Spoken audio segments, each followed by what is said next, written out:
നമുക്ക് ഒഴിവാക്കാൻ സാധിക്കാത്ത ഒന്നാണ് prepositions.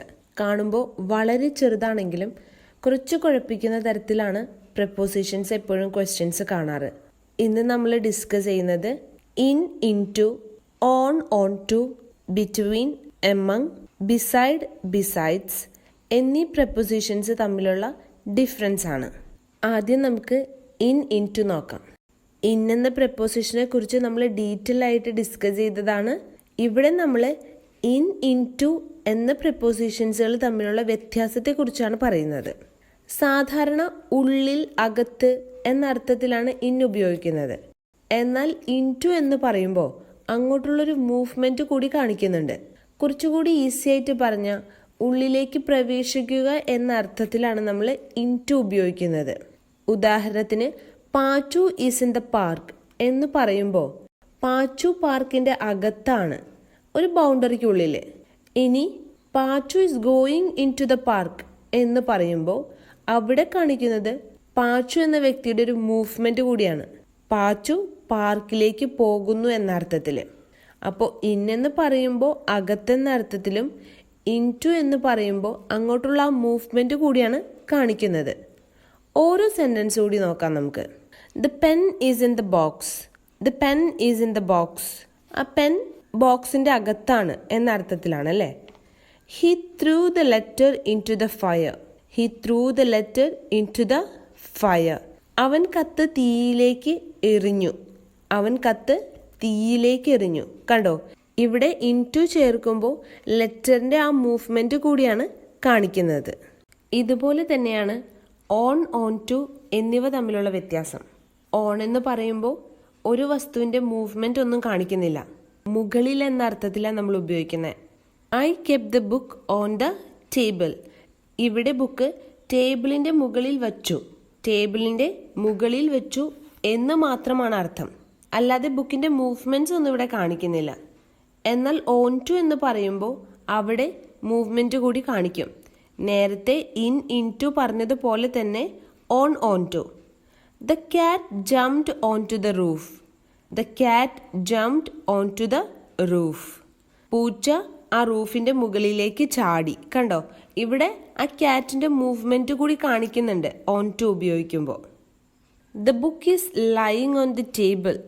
The book is lying on the table. ആ ബുക്ക് മേശപ്പുറത്ത് കിടക്കുന്നു. അപ്പോൾ അവിടെ എന്താണ്, ഓൺ ദ ടേബിൾ എന്നാണ് ഞാൻ ഉപയോഗിച്ചത്. ഇനി slide the cake onto a plate. Slide the cake onto a plate. Cake ഒരു പ്ലേറ്റിലേക്ക് സ്ലൈഡ് ചെയ്ത് വെക്കാനല്ലേ. അപ്പോൾ ആ കേക്കിൻ്റെ ഒരു മൂവ്മെന്റ് കാണിക്കുന്നത് കൊണ്ട് ഞാൻ അവിടെ ഓൺ ടു എന്നാണ് ഉപയോഗിച്ചത്. ഇനി ബിസൈഡ്, ബിസൈഡ്സ്. ബിസൈഡ് എന്ന് പറയുമ്പോൾ at the side of, next to. ഇനി മലയാളത്തിലാണെങ്കിൽ അടുത്ത് എന്ന അർത്ഥത്തിൽ. ഉദാഹരണത്തിന് she sat beside during lunch. She sat beside during lunch. ലഞ്ചിന്റെ ടൈമിൽ അവൾ അവന്റെ അരികിലിരുന്നു. ലഞ്ചിന്റെ ടൈമിൽ അവൾ അവന്റെ അരികിലിരുന്നു. അടുത്ത്, അരികിൽ എന്ന അർത്ഥത്തിലാണ് ഇവിടെ ബിസൈഡ് ഉപയോഗിച്ചിരിക്കുന്നത്. എന്നാൽ ബിസൈഡ്സ് എന്ന് പറഞ്ഞാൽ ഇൻ അഡീഷൻ ടു, കൂടാതെ. നമ്മളൊരു ലിസ്റ്റ് ഓഫ് ഐറ്റംസ് ഒക്കെ മേടിക്കുമ്പോൾ നമ്മൾ മിക്കവാറും പറയാറുണ്ട് അത് കൂടാതെ. ഇത്തരത്തിലൊരു രീതിയിലാണ് നമ്മൾ ബിസൈഡ്സ് ഉപയോഗിക്കുന്നത്. Besides the fridge and T V I also bought a washing machine. Besides the fridge and T V I also bought a washing machine. ഫ്രിഡ്ജും ടി വിയും കൂടാതെ ഞാനൊരു വാഷിംഗ് മെഷീൻ കൂടി വാങ്ങി. ഫ്രിഡ്ജും ടി വിയും കൂടാതെ ഞാനൊരു വാഷിംഗ് മെഷീൻ കൂടി വാങ്ങി. ഇവിടെ കണ്ടോ, കൂടാതെ, ബിസൈഡ്സ്. അപ്പോൾ ബിസൈഡ് എന്ന് പറഞ്ഞു കഴിഞ്ഞാൽ അടുത്ത്, ബിസൈഡ്സ് എന്ന് പറഞ്ഞാൽ കൂടാതെ. My phone is beside the TV. My phone is beside the TV. എൻ്റെ ഫോൺ ടി വിയുടെ അടുത്താണ് അല്ലേ. She wants to learn other languages besides English and French. She wants to learn other languages besides English and French. ഇംഗ്ലീഷും ഫ്രഞ്ചും കൂടാതെ മറ്റു ഭാഷകളും പഠിക്കാൻ അവൾ ആഗ്രഹിക്കുന്നു. കണ്ടോ, ഇവിടെയും നമ്മൾ കൂടാതെ എന്ന അർത്ഥത്തിൽ ബിസൈഡ്സ് ആണ് ഉപയോഗിച്ചത്. ഇനി ബിറ്റ്വീൻ, എമംഗ്. നമ്മൾ ഒരുപാട് തവണ കണ്ടു പരിചയമുള്ള രണ്ട് വാക്കുകളാണ് അല്ലേ. സാധാരണ ബിറ്റ്വീൻ ഉപയോഗിക്കുന്നത് രണ്ടാളുകൾ, സ്ഥലങ്ങൾ അല്ലെങ്കിൽ വസ്തുക്കൾ, ഒബ്ജക്ട്സ്, ഇവിടെ ഇടയിൽ എന്ന അർത്ഥത്തിലാണ്. രണ്ടാളുകൾ, സ്ഥലങ്ങൾ, വസ്തുക്കൾ അല്ലെങ്കിൽ ടൈം പീരീഡുമാവാം. ഇതിൻ്റെ ഇടയിൽ എന്ന അർത്ഥത്തിൽ ആണ് നമ്മൾ എപ്പോഴും ബിറ്റ്വീൻ ഉപയോഗിക്കുന്നത്. He sat in between Rahul and Ananya. He sat in between Rahul and Ananya. അനന്യയുടെയും രാഹുലിൻ്റെയും ഇടയിലാണ് അവൻ ഇരുന്നത്. ആ ഇടയിൽ രണ്ട് വ്യക്തികളായതുകൊണ്ടാണ് അവിടെ നമ്മൾ ബിറ്റ്വീൻ ഉപയോഗിച്ചത്.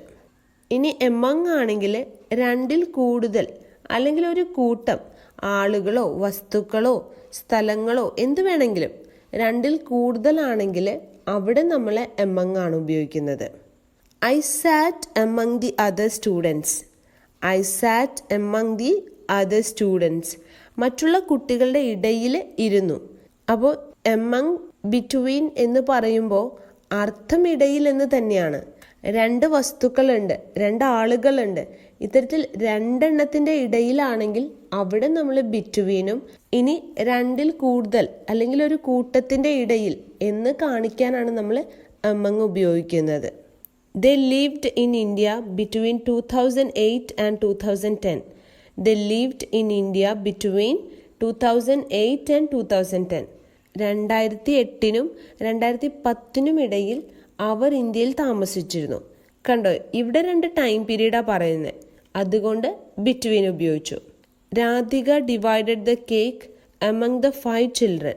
Radhika divided the cake among the 5 children. Radhika 5 കുട്ടികൾക്കും കേക്ക് ഡിവൈഡ് ചെയ്ത് കൊടുത്തു. ഇവിടെ രണ്ടിൽ കൂടുതലുള്ള നമ്പേഴ്സ് ആയതുകൊണ്ട് നമ്മൾ എമംഗ് എന്ന വേർഡാണ് ഉപയോഗിച്ചത്. അപ്പോൾ ഇന്ന് നമ്മൾ വീഡിയോയിൽ ഡിസ്കസ് ചെയ്തത് in, into, onto, between, among, beside, besides എന്നീ പ്രപ്പോസിഷൻസുകളെ കുറിച്ചാണ്. സാധാരണ നമ്മളെ കുഴപ്പിക്കുന്ന പ്രപ്പോസിഷൻസുകളാണിവ. പറഞ്ഞ കാര്യങ്ങൾ ക്ലിയർ ആയെന്ന് വിചാരിക്കുന്നു. Thank you.